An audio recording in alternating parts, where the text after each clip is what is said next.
الحمدللہ رب العالمین بسم اللہ الرحمن الرحیم والضحیٰ واللیل اذا سجا صدق اللہ العظیم۔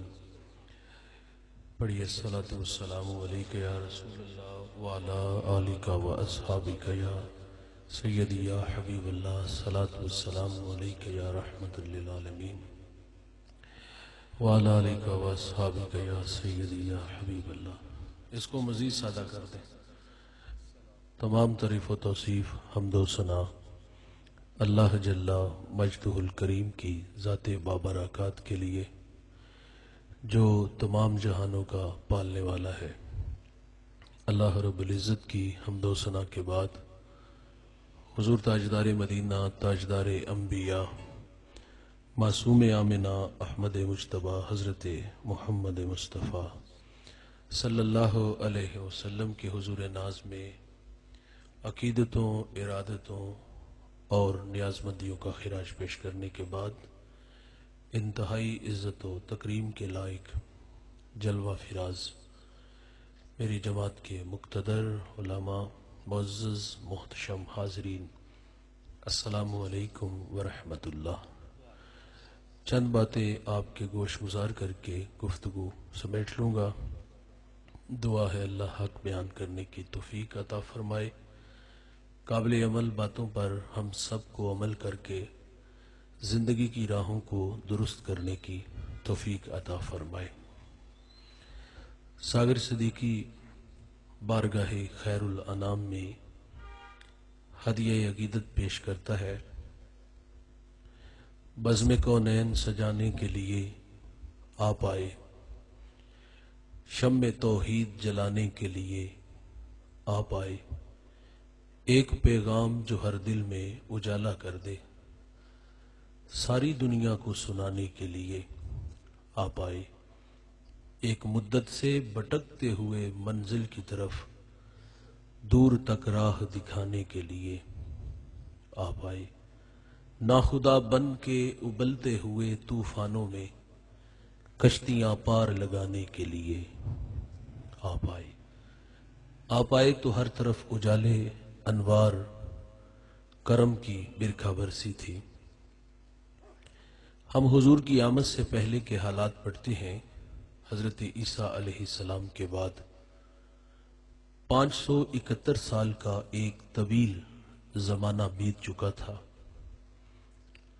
حضرت انسان اپنے خالق و مالک کو بھول چکا تھا، اخلاقی قدریں زوال پذیر تھیں۔ سید سلیم گیلانی کہتے ہیں، زیست یخ بستہ تھی تاریک نہاں خانوں میں، ایک کرن پھوٹی اجالا ہوا ایوانوں میں، زہر آلود فضائیں تھی نمو سے آری، آپ آئے تو بہار آ گئی ویرانوں میں۔ کس نے اللہ سے ٹوٹا ہوا رشتہ جوڑا، ان سا محسن نہ فرشتوں میں نہ انسانوں میں۔ حضور کی جلوہ گری سے پہلے یہ جہاں نہیں تھا، پورا جزیرہ عرب ضلالت و گمراہی میں ڈوبا ہوا تھا۔ آقا تشریف لاتے ہیں اور مکہ کے گھٹا ٹوپ اندھیروں میں توحید کا چراغ جلا دیتے ہیں، پھر اتنے اجالے انوار اترتے ہیں کہ جو لوگ در در پہ دھکے کھا رہے تھے، آقا کی صدائے دل نواز نے انہیں کھینچ کے ایک خدا کے آگے جھکنا سکھا دیا۔ میرے نبی میدان عمل میں ہیں، تنے تنہا ہے، وہ کیا کسی نے خوب کہا کہ میں اکیلا ہی چلا تھا جان بے منزل، مگر لوگ ملتے گئے کارواں بنتا گیا۔ مکہ کے اندھیروں میں قولوا لا الہ الا اللہ تفلحوا کی صدا گونجتی ہے، تو جس شخص کو سب سے پہلے ایمان نصیب ہوا، ایمان لانے میں جس نے سبقت اختیار کی، بہت بڑا نام ہے۔ وہ اس امت کا پہلا صوفی بھی ہے، صحابی بھی ہے، وہ راست رو بھی ہے، راست گو بھی ہے، وہ معاملات دنیا کو سلجھانے کا ڈب اور سلیقہ بھی جانتا ہے۔ میرے نبی اس جوان کی تعریف کرتے ہیں، فرمایا میں نے جس کو بھی دین دیا اس نے تعامل سے، تردد سے کام لیا، لیکن فرمایا ابو بکر وہ جوان ہے، میں نے اس کو دین دیا، اس نے جھولی میں ڈال لیا۔ بھائی جان حضور آتے ہیں تو ہر طرف اجالے انوار کرم کی برکھا برستی ہے. اور دوستو میں اور آپ اللہ ٹھیک ہے میرے اور آپ کے لیے یہ فخر اور شرف کی بات ہے کہ اللہ نے ہمیں وہ نبی عطا کیا ہے جس کے لیے نبیوں نے بھی دعائیں کی ہیں. ابراہیم علیہ السلام کعبے کی دیواروں کو کھڑا کر کے کہتے ہیں ربنا وبعث فیہم رسولا. دیکھ اللہ تیرا بابرکت گھر تعمیر ہو گیا، اب تو اس پیارے رسول کو بھیج دے. یار ایک شخص روزانہ اپنے مکان کی چھت پہ کھڑا ہو جاتا ہے اور اداس نگاہوں سے ان راہوں کو دیکھتا ہے جن راہوں سے سونے محمد نے گزرنا تھا. اس کی اداسیاں، بے چینیاں، اضطراب کچھ یوں تھا. وہ زبان حال سے کہا کرتا تھا کہ کیریاں میں کیریاں، درد و غم دی کیریاں، اڈیاں چک چک رواں ویکھاں تیریاں. یہ بحیرہ راہب ہے یار جو روزانہ اپنے مکان کی چھت پہ اداس کھڑا رہتا تھا. میرے نبی کی آمد سے 1000 سال قبل یمن سے طبہ اول علماء کی جماعت کو لے کے نکلتا ہے. راستے میں یثرب آیا. علماء نے بتایا کہ یہ جا آخر الزمان محمد صلی اللہ علیہ وسلم کی ہجرت کی جا ہے، اور ساتھ ہی انہوں نے معذرت بھی کر لی کہ اب ہم یہاں سے آگے نہیں جائیں گے، ہماری آخری ہجکی بھی اسی سرزمین پہ ٹوٹ جائے گی. اس نے پھر علماء کے لیے وہاں 300 گھر بنایا اور ایک گھر اس نے میرے رسول کے نام کا بنایا. یار جو گھر حضور کے نام کا بنا وہ بڑی عقیدت سے، بڑے چاؤں سے بنا اور عام شخص کے حوالے نہیں کیا. اس جماعت کے جو بڑے عالم تھے شامون، وہ گھر ان کے سپرد کیا اور پھر حضور کے نام ایک خط لکھا. خط کی تحریر بڑی میٹھی تھی کہ میں طبہ اول آپ پر ایمان لاتا ہوں، آپ پر اترنے والی کتاب کی تصدیق کرتا ہوں. حضور میں آپ کا سب سے پہلا امتی ہوں اور مجھے بروز حشر اپنے غلاموں میں شمار فرمائیے گا. خط لکھا، شامون کو دیا اور پھر احساس ذمہ داریاں کھینچ کے طبہ کو یمن لے آتی ہیں. گزرتے بس اتنا کہتا ہے کہ میرے پہ ایک مہربانی کرنا کہ اگر حضور میری زندگی میں تشریف لے آئیں تو مجھے ان کے آنے کی خبر دینا، اور اگر وہ میری زندگی میں تشریف نہ لا سکے تو یہ خط سنبھال لو، اس کو آگے نسلوں میں منتقل کر دینا. طبہ چلا گیا. اس شاک کی بستی حضور کی راہوں میں ڈیرے جما کے بیٹھ جاتی ہے. یار طبہ روزانہ وہ راہیں تکتا، کہیں سے کوئی سندیسہ، ہوا کا کوئی جھونکا میرے نام پیغام محبت دے آئی اور میں خود کو کھینچ کے در حبیب تک لے چلوں. ہجر رسول میں تڑپ تڑپ کے طبہ نے جان دے دی. اس شاک کی بستی حضور کی راہوں میں پلکے بچھائے بیٹھی ہے. بھائی جان پھر 1000 سال کا طویل زمانہ بیت جاتا ہے. میرے نبی دنیا میں جلوہ فراز ہوتے ہیں. 53 سال مکہ میں گزارے، پھر ہجرت کر کے مدینہ تشریف لے آتے ہیں. اچھا وہ خط جو 1000 سال پہلے حضور کے نام طبہ نے لکھا تھا، وہ مدینہ میں جس شخصیت تک پہنچا وہ مدینہ کا بڑا معتبر صحابی ہے. ان کا نام لیں تو لہجہ میں جاتا ہے اور صحابی کا اعزاز ہے دوست، اس کو حضور کی میزبانی کا شرف ملا ہے. رومی کہتا ہے جب حضور ان کے گھر گئے نا تو انہیں چاہ چڑھ گیا. امروز شاہ شاہاں مہمان شدست تمہارا، جبریل با ملائک درباں شدست تمہارا. کہتے آج شاہوں کا شاہ میرے گھر کا مہمان بنا ہے اور نوریوں کا سردار جبریل میرے گھر کا پہرا دے رہا ہے. اس شخصیت کا نام حضرت ابو ایوب انصاری رضی اللہ تعالی عنہ ہے. یہ خط ان تک پہنچا.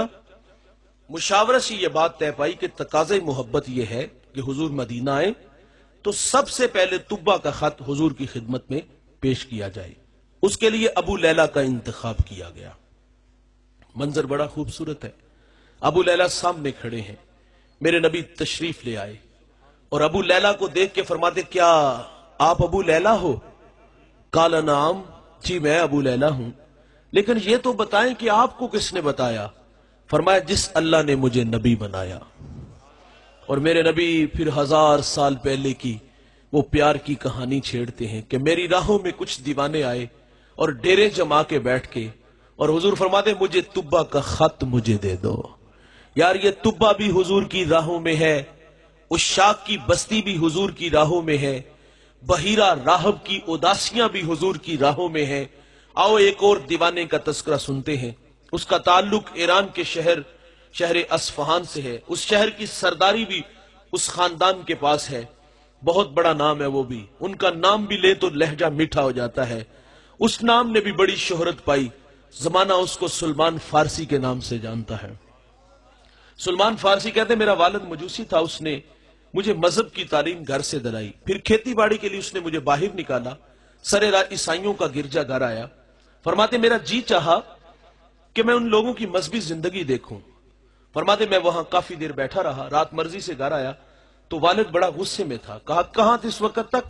سلمان کہتے میں نے سچ سچ بتا دیا کہ میں گرجے میں تھا اور مجھے ان لوگوں نے متاثر کیا اور اب اس مذہب کی محبت دل میں رکھتا ہوں۔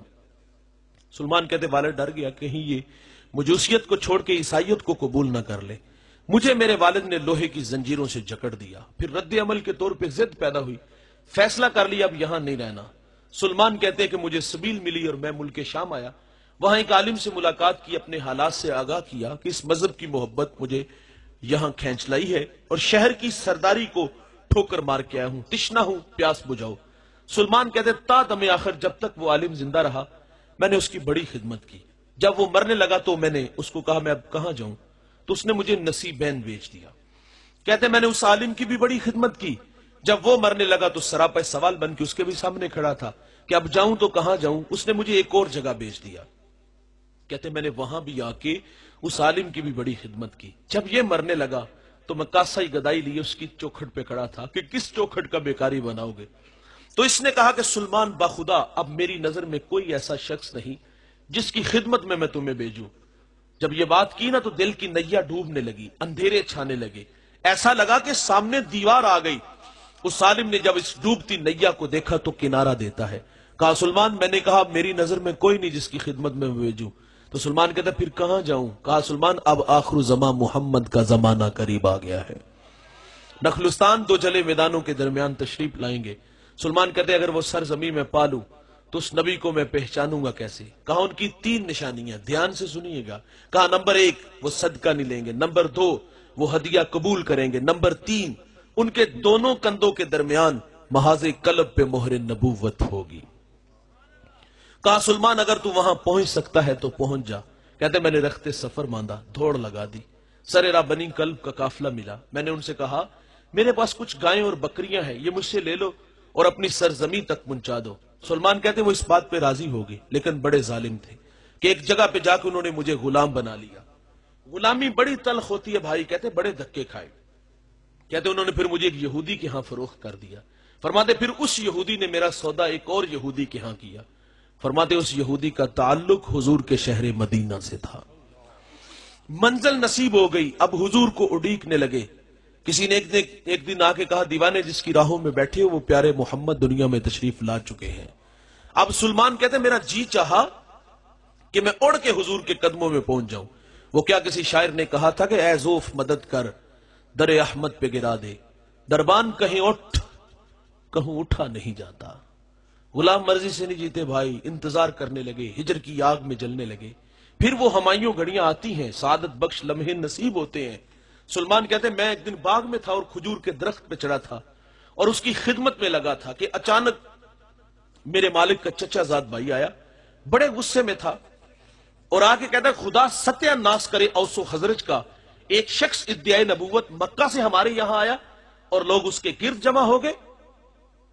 سلمان کہتے میرے جسم پر کپ کپی طاری ہو گئی، میں نے اوپر سے چھلانگ لگا دی، انجام سے باخبر تھا، سوال کیا نہ تو پیٹا جاؤں گا، لیکن نام محمد کی مستی طبیعت میں ایسی چڑھی کہ بے نیاز ہو گئے۔ قریب جا کے حضور کا تذکرہ کیا تو اس نے منہ پہ مکہ دے مارا، خیر برداشت کیا، رات کی تاریکی چھائی۔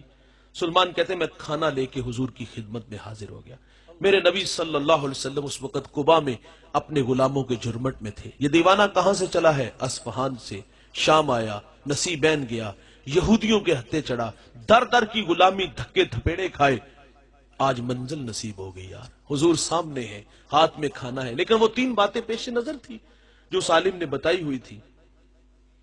سلمان کہتے میں کھانا حضور کی خدمت میں پیش کرتا ہوں اور عرض کی حضور آپ ایک لمبا سفر کر کے مکہ سے ہمارے یہاں یثرب آئے ہیں اور میرے پاس یہ صدقے کا کھانا ہے اور آپ اس کے زیادہ حقدار ہیں، اس کو قبول کر لیں۔ سلمان کہتے حضور نے وہ کھانا خود نہیں کھایا، اپنے غلاموں میں بانٹ دیا۔ ایک نشانی پوری ہوگی. کہتے میں دوبارہ پھر حضور کی خدمت میں حاضر ہوا. میں نے عرض کیا حضور یہ صدقہ نہیں ہدیہ ہے. تو میرے نبی نے اس کو قبول فرما لیا. 2 نشانیاں پوری ہوگی. اب ایک نشانی باقی ہے. سلمان کہتے حضور ایک دن بقیع میں اپنے غلام کی تدفین میں مشغول تھے اور میں بھی وہاں موجود تھا. کہتے میں حضور کے پیچھے آ کے کھڑا ہوا اس شوق میں کہ آج مہر نبوت کی زیارت کروں گا. کہتے جب پیچھے آ کے کھڑا ہوں نا تو حضور نے پلٹ کے دیکھا. حیا سے آنکھیں جھکی ہوئی تھی, آنکھوں میں اداسیاں تھی, دل میں محبت کی بچھی کائنات تھی. بھائی میرے نبی نے سلمان کو ان جذبوں سے دیکھا تو کمر سے چادر کو اٹھا دیا. جب کمر سے چادر اٹھائی مہر نبوت کو دیکھا, آگے بڑھے, بدن سے لپٹے اور پھر لپٹ کے بدن کو چومنا شروع کر دیا. آنکھوں میں آنسو آ گئے. میرے نبی فرماتے سلمان سامنے آؤ اور سناؤ ہمارا پیار تمہیں کہاں سے کھینچ لایا. محبت کی کہانی کچھ یوں کہہ دی, کبھی عرش پر کبھی فرش پر, کبھی ان کے در کبھی در بدر, غم عاشقی تیرا شکریہ میں کہاں کہاں سے گزر گیا. یار یہ سلمان فارسی بھی حضور کی راہوں میں ہے, طبہ اول بھی حضور کی راہوں میں ہے, عشاق کی بستی بھی حضور کی راہوں میں ہے, بحیرہ راہب کی اداسیاں بھی حضور کی راہوں میں ہیں. اللہ کے خلیل اللہ کا گھر بنا کے کہتے ہیں ربنا وبعث فیہم رسولا, دیکھ اللہ تیرا بابرکت گھر تعمیر ہو گیا, اب تو اس پیارے رسول کو بھیج دے. بھائی جان میرا سوال آپ دوستوں سے ہے, مجھے بتائیے گا کیا ہمیں تہجد کے وقت اٹھنا پڑا, ٹھنڈے پانی سے وضو بنانا پڑا, مصلی بچھانا پڑا, پیشانی جھکانا پڑی, منت سماجی کرنا پڑی؟ نہیں دوست, سوئے تھے, بخت سولہ نکلا. ہمیں تو باد صبا کے جھونکوں نے پیغام دیا, مدینے سے آنے والی ٹھنڈی ہواؤں نے یہ سندیسے دیے. آنکھ کھلی, ماحول میں تازگی خوشبو اتنی پھیلی ہوئی تھی, ہمیں ہوا کے جھونکوں نے بھی پیغام دیا کہ تمہیں مبارک ہو کہ تم محمد کے غلام بن کر آ رہے ہو. اس بات پہ ہم جتنا بھی شکر ادا کریں, فخر کریں, وہ کم ہے. وہ نیازی کہا کرتے تھے نا, یہ میری خوش قسمتی میں تیرا امتی, یاد ان کی نہ بھولو نیازی کبھی, وہ کہیں امتی تو بھی کہہ یا نبی. میں ہوں حاضر تیری چاکری کے لیے, اور فخر کا دل میں دریچہ باز کرنا چاہیے, جن کا تو آقا ہے ان کو ناز کرنا چاہیے. اور میرے حضرت فرماتے ہمیں سو ناز ہے اس پر کہ ہم تیرے ہی منگتے ہیں, کوئی بھی در تیرے در کے سوا ہم نے نہیں دیکھا, حبیب دوسرا سا دوسرا ہم نے نہیں دیکھا, جو پہنچا ہو سرے عرش اولا ہم نے نہیں دیکھا. بھائی جان یہ فخر ہمارا ہے, یہ شرف ہمارا ہے, یہ اعزاز ہمارا ہے کہ ہم حضور کے ہیں, حضور ہمارے ہیں. یار جس کی راہوں میں نبی کھڑے رہے ہمیں انتظار کرنا پڑا, ہجر کی آگ میں جلنا پڑا, باد صبا کے جھونکوں کو پیغام دینا پڑا. نہیں صاحب, سوئے ہوئے تھے, بخت سولہ, مؤذن گھر میں آتا ہے اور کان میں پیغام دیتا ہے کہ تم محمد کے غلام بن کے آئے ہو. یہ ہمارا اعزاز ہے جس کے لیے نبیوں نے دعائیں کی. ابراہیم حضرت موسیٰ علیہ السلام یہ کوہ طور پہ ہم کلام ہونے والے نبی, ایک دن اللہ سے عرض کرتے ہیں اللہم انی اجد فی الالواح امتا ہم السابقون الاولون فاجعلہم امتی, قال تلک امت احمد. مالک میں نے الواح تورات میں ایک امت کو پڑھا ہے جو آئے گی سب سے آخر پہ, لیکن وہ نمبر پہلا لے جائے گی. اے اللہ وہ امت میری امت بنا دے. تو فرمایا قال تلک امت احمد, فرمایا موسیٰ وہ تو میرے پیارے احمد کی امت ہے. بھائی جان یہ آپ لوگوں کی بات ہو رہی ہے, 9 سوال کیے. اے اللہ میں نے ایسی امت کو پڑھا ہے کہ وہ صدقہ دیں گے, کھا بھی خود جائیں گے, وَيُجَرُونَ عَلَيْهَا, اور اس کا اجر بھی خود لے جائیں گے. پہلی امتیں جب صدقہ دیتی تھی تو کیا کرتے تھے, اس کو پہاڑ پہ رکھتے, اور قبولیت کی دلیل کیا ہوتی, آسمان سے آگ آتی, اس صدقے کو اچک کے لے جاتی. یہ تھی قبولیت کی دلیل. اور جس کا قبول نہ ہوتا وہ وہیں پڑا رہتا, قوم میں شرمسار ہوتا. کتنا بد نصیب ہے کہ اس کے صدقے کو اللہ نے قبول ہی نہیں کیا. بھائی جان ہمارا مال حلال کا ہے یا حرام کا, ہم نے جائز طریقے سے کمایا یا ناجائز طریقے سے, لوگوں کی ہڈیاں توڑی یا خون نچوڑا, ہم نے جیسے بھی کمایا ہے یہ ہمیں پتا ہے. قبول وہی ہوگا جو رزق حلال ہوگا. حرام کا کروڑوں بھی دیں گے تو قبول ہے. پہلی مہربانی یہ ہوئی بھائی اللہ نے ہمارے عیبوں پہ پردہ ڈال دیا, ہمیں شرمندگی سے بچایا. وہ شرمندہ ہوتے تھے اگر قبول نہیں ہوتا تھا, ہاں اگر قبول ہوتا تھا تو وہ آگ لے جاتی تھی. ادھر کہانی کیا ہے, صدقہ دیا, خود کھایا, اجر بھی خود لے گئے. کہا مالک وہ امت میری امت بنا دے. فرمایا وہ تو میرے پیارے احمد کی امت ہے. ایک اور سوال کیا اللہ, میں نے ایسی امت کو پڑھا ہے وہ نیکی کا ارادہ کریں گے. نیکی کی نہیں ارادہ ہے. دکھیوں کے کام آؤں گا, بیواؤں کے کام آؤں گا, کانٹوں بری بستی میں سنت کے پھول اگاؤں گا, جیوں گا اللہ کے لیے, مروں گا اس کے دین کے لیے, میری دھڑکنیں میری سانسیں قرآن کی نوکری میں گزریں گی. یہ نیکی کا ارادہ ہے کہ میں جوانوں کو چونک چباروں سے کھینچ کے مسجد میں لاؤں گا, میں جوانوں کی پیشانیوں میں سجدوں کا نور لاؤں گا. یہ نیکی کا ارادہ ہے. ان کی آنکھوں پر حیا کے پہرے بٹھاؤں گا. نیکی کا ارادہ ہے. کانوں میں قرآن کے نغمے لاؤں گا. نیکی کا ارادہ ہے. ان کے لبوں پر سونے محمد کے ترانے لاؤں گا. یہ نیکی کا ارادہ ہے. بھائی جان, نیکی کا ارادہ ہے میں مبلغ بنوں گا, میں دائی بنوں گا. یہاں بیٹھ کے نیکی کا جذبہ نصیب ہوا, یہاں بیٹھ کے ماضی کے اوراق پلٹ لیے, کہاں بٹکا کہاں الجھا, ساری زندگی نافرمانیوں میں گزار دی, خدا کی چوکھٹ سے دور رہا, چونک چوباروں کا راہی رہا, بری مجالس میں بیٹھتا رہا. یہاں بیٹھ کے طبیعت میں نیکی کے ساتھ محبت پیدا ہوئی کہ اب کے بار زندگی کا ایک ایک لمحہ اللہ رسول کے لیے وقف کروں گا, میں حلال کا رزق کماؤں گا, میں برے دوستوں کی مجلس سے دور رہوں گا, میں لوگوں کو کھینچ کے مسجد میں لاؤں گا. یہ ہے نیکی کا ارادہ. آپ جانتے ہو ان جذبوں کا اللہ کے ہاں کیا احترام اور کیا قدریں ہیں. ایک شخص کے نامہ اعمال میں حج لکھا ہوگا, وہ عرض کرے گا یا اللہ میں نے تو حج کیا ہی کوئی نہیں. اللہ فرمائے گا حج نہیں کیا, لیکن جب حاجیوں کے قافلے چلتے تھے دل تڑپتا تھا. ہاں اللہ تڑپتا تھا.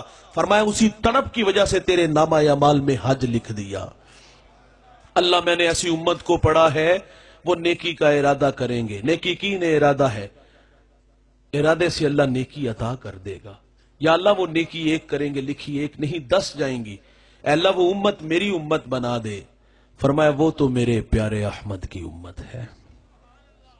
ایک اور سوال کیا, اللہ ایسی امت کو پڑھا ہے وہ گناہ کا ارادہ کریں گے. گناہ کیا نہیں پروگرام بنائے, رات شراب خانے میں جا کے شراب کے جام اڑائیں گے, بند کمروں میں آبرو ریزی کریں گے. منحوس خیال آیا کہ میں تنکوں کے نشے من میں میری ہمسائیگی میں بسنے والے سنگے مر مر کے بنے گھروں میں رہیں, میرے بچے نانے شبینہ کو ترسیں, اس کے گھر میں گھی کے چراغ جلے, میں قسم و پرسی کی زندگی گزاروں, وہ عیش و عشرت میں رہے. منحوس خیالہ. میرے نبی فرماتے ہر امت کا کوئی نہ کوئی فتنہ ہوتا ہے. فرمائے میری امت کا فتنہ دولت ہے. تو یہ فتنہ تھا نا کہ یہاں گناہ کا ارادہ کر رہا ہے کہ اب میں رہزن بنوں گا, لٹیرا بنوں گا, ہاتھ حرام کی طرف بڑھاؤں گا, لوگوں سے چھین کے کھاؤں گا. بھائی جان یہ گناہ کا ارادہ ہے. یہاں فرشتے کو حکم نہیں کہ میرے بندے کے دماغ کی سکرین پر اس وقت جو گندے خیال آ رہے ہیں وہ مجھے پسند نہیں اور اس کے کھاتے میں گناہ ڈال دو. وہاں نیکی کا ارادہ کیا عطا ہوئی, یہاں گناہ کا ارادہ ہے. بھائی یہاں شراب کے جام لبوں سے نہیں لگے, ابھی کسی کی بیٹی کی عزت پہ ہاتھ نہیں ڈالا, ابھی ہاتھ حرام کی طرف نہیں بڑھایا. او بھائی یہ گناہ کا ارادہ ہے, یہاں روک لیا گیا. یہ جو قدم سیل میں گھر کی طرف اٹھ رہے ہیں ہو سکتا ہے اللہ کے گھر میں آ جائیں. یہ جو ہاتھ حرام کی طرف بڑھا رہا ہے یہ اللہ کے تھوڑے پر ہی راضی ہو جائے. گناہ کے ارادے سے جوانوں گناہ نہیں لکھا جائے گا. انسان کی فطرت میں بھول جانا بھی ہے. اگر گناہ سرزد ہو جائے گا تو لکھا بھی ایک جائے گا, اور اگر کوئی ندامت کے اتھرو اس کی چوکھٹ پہ لے کے آ جائے, کیے ہوئے گناہوں پر شرمسار ہو جائے, ہجرت کر کے پلٹ آئے, یہ اللہ کا وعدہ ہے میں اس کے گناہ کو لوح محفوظ سے مٹا دوں گا. ہم تو مائل بکرم ہیں کوئی سائل ہی نہیں, راہ دکھلائیں کسے کوئی راہ روے منزل ہی نہیں. اور جوانوں جو گناہ چھوڑ دیتی ہیں عادت باری تعالیٰ ہے وہ ان کے گناہوں پر کرم کا قلم پھیر دیتا ہے. حضور کی خدمت میں ایک خاتون حاضر ہے, گھبرائی ہوئی ہے اور کیا کہتی, طہرنی یا رسول اللہ, طہرنی یا رسول اللہ. 4 دفعہ کہا آقا مجھے پاک کیجئے, آقا مجھے پاک کیجئے, آقا مجھے پاک کیجئے, آقا مجھے پاک کیجئے. مجرمہ کا گناہ بہت بڑا تھا, شادی شدہ تھی, زنا کا ارتکاب ہوا, پیٹ میں بچہ تھا. فرمایا گناہ تو نے کیا ہے سزا تیرے لیے, اس بچے کا کیا قصور. اس کو مہلت دی گئی, اس نے بچے کو جنم دیا, 2 سال دودھ پلایا, 2.5 سال بعد حضور کی خدمت میں حاضر ہے, اس کو سنگسار کیا گیا. خود حضور نے جنازہ پڑھا. حضرت عمر عرض کرتے آقا یہ بڑی بدکار عورت تھی. میرے نبی فرماتے عمر اس خاتون نے ایسی سچی توبہ کی ہے, اگر اس کی توبہ کا 10واں حصہ اہل مدینہ میں بانٹ دیا جائے تو اللہ تعالیٰ سب کی مغفرت فرما دے. جو معافی مانگے گا بھائی اللہ معاف کر دے گا. علامہ سعدی لکھتے ہیں اشارے مسلم، ایک بوڑھا ہر سال حج کے لیے جاتا تھا. ایک دفعہ کسی نوجوان کو ساتھ جانے کا اتفاق ہوا. اللہ کے گھر میں پہنچے بوڑھے نے لبیک کہا تو ہاتف سے آواز آتی ہے لا لبیک. بوڑھے تیرا کوئی حج نہیں. عبداللہ ابن مبارک ایک بہت بڑے محدث گزرے ہیں، بہت بڑے فقیہ ہیں، طواف کعبہ کر رہے ہیں، لبیک کہا تو وہیں گر گئے. لوگوں نے آب زمزم چھڑکا، ہوش آیا تو سوال کیا حضرت یہ طبیعت میں طوفان کہاں سے آیا کہ آپ کے ہوش ہی اڑا کے لے گیا؟ تو آپ فرماتے جب میں نے لبیک کہا نا تو مجھے ڈر لگا کہ کہیں لا لبیک کی آواز نہ آ جائے. بھائی جان حج عمرہ کے لیے ہم بھی جاتے ہیں. معذرت سے کہوں گا کیا ہماری کیفیت عبداللہ ابن مبارک جیسی ہوتی ہے؟ ہم تو واقعی کندھوں پہ گناہوں کا بوجھ اٹھا کے جاتے ہیں. ہمیں تو یہ خوف ہونا چاہیے تھا کہ کہیں جدہ ایئرپورٹ سے نہ دودکار دیے جائیں کہ میری پاک سرزمین پہ ان کے گندے قدم نہ لگے. تقاضا تو یہ تھا کہ وہاں اپنے گناہوں سے استغفار چاہتے. وہاں کیفیت عبداللہ ابن مبارک جیسی ہوتی، شیخ عبد القادر جیلانی جیسی ہوتی جو سنگریزوں پہ سر رکھ کے رو رہے تھے اور کہتے اللہ اندھا اٹھانا، لوگوں کے سامنے شرمندہ نہ کرنا. یہ شیخ عبد القادر جیلانی اللہ کے گھر میں تڑپ رہے ہیں، لیکن ہم اللہ کے گھر میں گئے تو ہم نے کیا کیا؟ پہلی نظر پڑی تو ہم نے تصویر لی اور اس کو فیس بک پہ ڈالا. میں نے وہاں اللہ کے گھر میں لوگوں کو دیکھا کہ طواف کعبہ کر رہے ہیں، گزرتے لوگوں سے تقاضا ہوتا ہے یہ موبائل لو اور میری تصویر بنانا. بیت اللہ کی طرف منہ ہے، مصنوعی ہاتھ اٹھے ہیں، کوئی دعا نہیں مانگ رہے اور تقاضا ہوتا ہے کہ میری تصویر بناؤ. کہاں کھڑے ہو یار؟ یہ جھلوں والے کام کیا پاکستان میں ہم تھوڑے کرتے ہیں جو اللہ کے گھر میں جا کے ہم نے شروع کیے ہیں؟ یار وہاں تو طبیعتوں میں نشہ پیدا ہوتا ہے، وہاں اللہ کی 120 رحمتیں اترتی ہیں اور وہ راہیں ہیں جن راہوں سے محمد عربی بھی گزرے ہیں. یار تصویروں سے ترغیب نہیں پیدا ہوتی پھیلتی. بھائی 6 فٹ کا قد کیوں نہیں ترغیب دیتا؟ کوئی کام تو یار ہم اللہ کے لیے کر لے. موبائل سے تھوڑی دیر کے لیے تو ہم رابطہ ختم کر لیں. یہ ایک تلخ حقیقت جو میں نے آپ لوگوں کے سامنے رکھی. تو وہاں تو کیفیت اور ہونی چاہیے تھی عبداللہ ابن مبارک جیسی. خیر اس بوڑھے کا تذکرہ ہے جس نے اللہ کے گھر میں جا کے لبیک کہا تو ہاتف سے آواز آئی لا لبیک. بوڑھے تیرا کوئی حج نہیں. ساتھ جو نوجوان تھا وہ چونک سا گیا. اس نے کہا بابا جی آواز نہیں سنی؟ کہا پتر یہ آواز 70 سال سے سن رہا ہوں. وہ جوان کہتا ہے بابا پھر بھی آتے ہو؟ اب کلیجہ پھٹا، رو کے کہا بتا بیٹے اس در کے علاوہ کوئی در ہے جہاں جا کے میں دامن پھیلاؤں؟ بس اتنا کہنا تھا کہ رحمت خدا بندی جوش میں آئی. ہاتف سے آواز آتی ہے جا بوڑھے ہم نے تیرے 70 کے 70 حج قبول فرما لیے. جو معافی مانگے گا اللہ معاف کر لے. مرنے سے پہلے بھائی وقت پہ کافی ہے ایک بھی قطرہ آب ہوش ہنگام کا. جل گیا جب کھیت برسا می تو پھر کس کام کا. مرنے کے بعد پچھتاوے سے کچھ حاصل نہیں ہوگا. وہ کل تو قیامت کو کافر بھی کہے گا نا یا لیتنی کنت ترابا، ہائے کہ میں مٹی بن جاؤں. اور بھائی اس دن بندہ مٹی نہیں بنے گا. یحییٰ علیہ السلام کے ہاتھوں مینڈے کی شکل کے اندر موت کو بھی موت آ جائے گی. اس دن زندگی ہی زندگی ہوگی. اگر زندگی میں توبہ کے اتھرو لے کے اللہ کی چوکھٹ پہ گئے ہوں گے تو معافی ملے گی، اور اگر یوں ہی بے مہار زندگی گزاری ہوگی تو پچھتاوے کے علاوہ کچھ نہیں ہوگا. موسیٰ علیہ السلام اللہ سے عرض کرتے ہیں مالک میں نے ایسی امت کو پڑھا ہے وہ گناہ کا ارادہ کریں گے، ارادے سے نہیں لکھا جائے گا، ہو جائے گا تو لکھا بھی ایک جائے گا. اے اللہ وہ امت میری امت بنا دے. فرمایا قال تلک امت احمد، موسیٰ وہ تو میرے پیارے احمد کی امت ہے. 9 سوال ہے بھائی اور ہر سوال پہ اللہ ایک ہی جواب دیتا ہے وہ میرے پیارے احمد کی امت ہے. وہ میرے پیارے، وہ میرے پیارے، وہ میرے پیارے، وہ میرے پیارے، وہ میرے پیارے. ہر سوال پہ ایک ہی جواب. اور آخر پہ عرض کرتے ہیں ٹھیک ہے اللہ وہ امت میری نہیں بنانی تو نہ بنا، مجھے ہی اس محمد کا امتی بنا دے. تو یار ہم پھر کیوں نہ کہیں یہ میری خوش قسمتی میں تیرا امتی. یاد ان کی نہ بھولو نیازی کبھی، وہ کہیں امتی تو بھی کیا یا نبی. میرے نبی نے اس امت میں 63 برس گزارے ہیں. جوانوں توجہ چاہوں گا اور ساری زندگی ہمیں یاد رکھا. جب اللہ کے حضور حاضر ہونے لگے تو فضل بن عباس کہتے ہیں ہم نے حضور کو مرکد نور میں اتارا تو دیکھا کہ لب حرکت میں تھے. کان قریب کر کے سنا تو حضور اس وقت بھی فرما رہے تھے اے اللہ میری امت کی مغفرت فرما دے۔ ساری زندگی ہمیں یاد رکھا۔ وہ لمحے یاد کیجئے گا جوانوں جب حضور پہ عذاب کی آیتیں اترتی ہے، رنگ متغیر ہو گیا، آپ مجمع صحابہ سے اٹھے اور باہر چلے گئے۔ صحابہ سمجھے شاید حضور کسی حاجت کے لیے گئے ہیں، تھوڑی دیر انتظار کیا، تشریف نہ لائے تو تلاش کرنا شروع کر دیا۔ ایک دن، دو دن، حتیٰ کہ تیسرے دن کا سویرا طلوع ہو گیا، ممبر اداس ہے، گلیاں اجڑ گئیں۔ بلال حبشی کو زمانہ دیکھتا ہے کہ وہ مدینے کی گلیوں میں چیخے مار مار کے روتا ہے۔ سیدہ فاطمہ گھر میں غشی پر غشی آ رہی ہے۔ واصف علی واصف کہتے ہیں شرف مکان کا نہیں ہوتا، مکین کا ہوتا ہے۔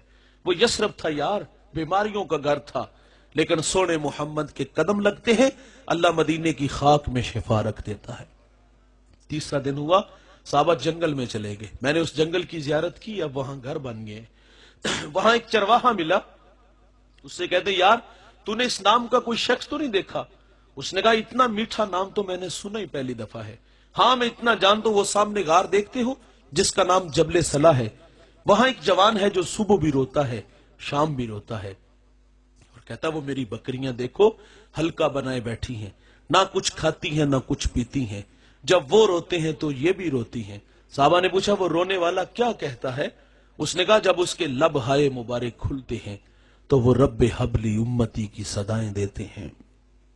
بے جان جسموں میں جان آئی، صحابہ اندر داخل ہوئے، آنکھیں کیا دیکھتی ہیں کہ حضور کی پیشانی نوکیلے پتھر پہ جھکی ہے اور رو رو کے امتی امتی امتی پکار رہے ہیں۔ سیدنا صدیق اکبر آگے بڑھے، عرض کرتے حضور غلام آئے ہیں، 3 دن جدائیوں میں گزار دیے، مدینہ اداس ہے، بلال مدینے کی گلیوں میں تڑپ رہا ہے، چلیے اللہ امت سے بھلا کرے گا۔ لیکن حضور کیا فرماتے اتنی دیر تک سجدے سے سر نہیں اٹھاؤں گا جتنی دیر تک اللہ امت کے معاملے میں مجھے راضی نہیں کر دیتا۔ سیدہ فاطمہ کو خبر ملتی ہے، آپ مدینے کی عورتوں کو لے کے اس غار کی طرف بڑھتی ہیں، صحابہ پیچھے ہٹے، آپ اندر داخل ہوئی، عرض کر دیا ابو بیٹی آئی ہے، جگر کا ٹکڑا آیا ہے، فاجلسھا فی مجلسہ، جس کے لیے مسند بچھا دیتے تھے، فاطمہ آئی ہے۔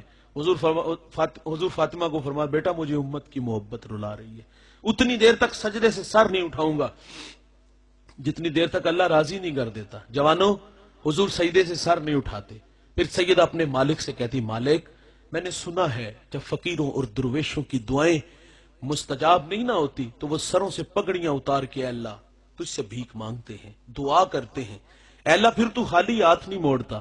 عرض کیا مالک آج تیرے نبی کی بیٹی فاطمہ جس پر تو نے تطہیر کی آیتوں کو نازل کیا ہے، میں سر سے دوپٹہ اتار کے اپنے بابا کی امت کے لیے تجھ سے بھیک مانگتی ہوں۔ سیدہ کا ہاتھ ردا کی طرف بڑھا، کوہرام مچ گیا جوانوں، بادلوں کی اوٹ میں سورج نے منہ چھپا لیا، ایسا لگا کہ قیامت آ گئی۔ رومی کہتے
جاؤ گے تو سر پہ عزت کی دستار ہوگی، اور اگر یوں ہی بے رہروی کا شکار رہے اور اللہ رسول کی راہوں سے دور چلے گئے، چوک چباروں کے راہی بنے، تو پچھتاوے کے علاوہ کچھ بھی نہیں ملے گا۔ میں آخری بات کر کے گفتگو سمیٹ لیتا ہوں۔ کام زیادہ ہونا بھائی، مزدور تھوڑے ہوں، تو آپ جانتے ہو مزدور کو دہاڑی مالک کی مرضی سے ملتی ہے۔ کام زیادہ ہو، مزدور تھوڑے ہوں، تو پھر مالک راضی کرتا ہے۔ جوانوں، آج دین کا کام کرنے والے، دین کی راہوں پہ چلنے والے، خود کو تھکا دینے والے تھوڑے ہیں۔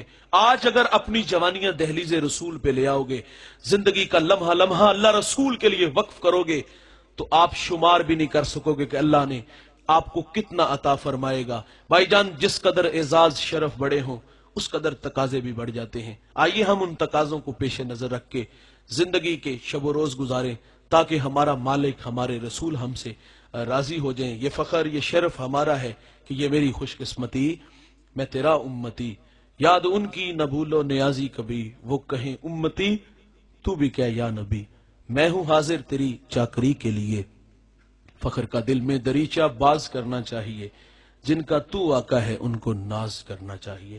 اللہ ہمیں حضور کی لازوال محبت سے مالا مال فرمائے، ایک ایک سنت پر پہنچ کر عمل کی توفیق عطا فرمائے۔ میں شکر گزار ہوں عزیزم بھائی محمد اعجاز صاحب، مرزا سجاد صاحب، جن کی دعوت میں اور آپ یہاں جمع ہوئے۔ اللہ تعالیٰ جناب کی محنت، کاوش، جستجو قبول فرمائے۔ اللہ تعالیٰ ان کے رزق میں، عمر میں، حلم میں برکت عطا فرمائے۔ آپ سب کا آنا اپنی بارگاہ میں قبول فرمائے۔